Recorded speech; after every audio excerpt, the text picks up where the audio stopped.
মাসের মধ্যে আমরা একটা রোডম্যাপ আপনাদেরকে দিতে সক্ষম হব বলে আমরা মনে করি। 4টা কমিশন তাদের পুরো রিপোর্ট দিয়েছে এবং সামারিও দিয়েছে।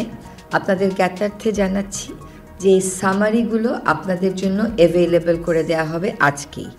কমিশনগুলো তাদের ওয়েবসাইটে এগুলো অ্যাভেলেবল করে দেবে, আর আমরা প্রধান উপদেষ্টার দপ্তর থেকে এই যে মূল বক্তব্যগুলো, মূল সুপারিশগুলো সম্মিলিত যে বিবৃতিটা আজকে আমরা পেয়েছি, এটা আমরা আমাদের প্রধান উপদেষ্টার দপ্তর থেকেও আমরা আজকে সন্ধ্যার মধ্যেই আপনাদের জন্য উন্মুক্ত করে দেব।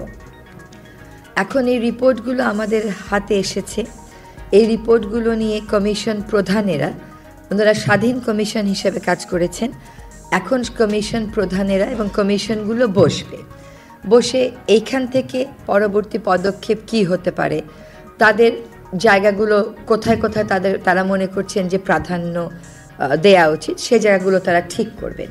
এই জন্য আগামীকালই একটা প্রজ্ঞাপনের মাধ্যমে 6টি কমিশনের যে কাজের সময়টা, সেটা আমরা আরও 1 মাস বাড়িয়ে দেব, আরও 1 মাস বাড়িয়ে দেওয়া হবে। আর 31শে জানুয়ারির মধ্যে প্রত্যেক 6টা কমিশনের প্রতিটি কমিশনের পূর্ণাঙ্গ রিপোর্ট আপনারা পেয়ে যাবেন। তাহলে আজকে আপনারা পাচ্ছেন 4টা কমিশনের যেই রিপোর্টটা, যে নির্যাস মূল বক্তব্যগুলো উপস্থাপিত হয়েছে, সেগুলো আপনারা আজকেই পেয়ে যাচ্ছেন। ওনাদের ওয়েবসাইট থেকে পাবেন, প্রধান উপদেষ্টা মহোদয়ের দপ্তরে যে ওয়েবসাইট আছে সেখান থেকেও পাবেন। আর পূর্ণাঙ্গ রিপোর্টগুলো আপনারা পেয়ে যাবেন এই মাসের 31 তারিখের মধ্যে। পরবর্তী পদক্ষেপ কি হবে, তারা তাদের রিপোর্টগুলো, যেহেতু তারা প্রত্যেকেই স্বাধীনভাবে কাজ করেছে, এখন সমন্বয়ের কাজটা তারা কমিশনরাই করবেন। এই সমন্বয়ের কাজটার ভিত্তিতে যেটা আসিফ ভাই বললেন যে প্রায়োরিটিগুলো ঠিক হবে, কোনগুলোতে আমরা বেশি এমফাসাইজ করব সেগুলো ঠিক হবে।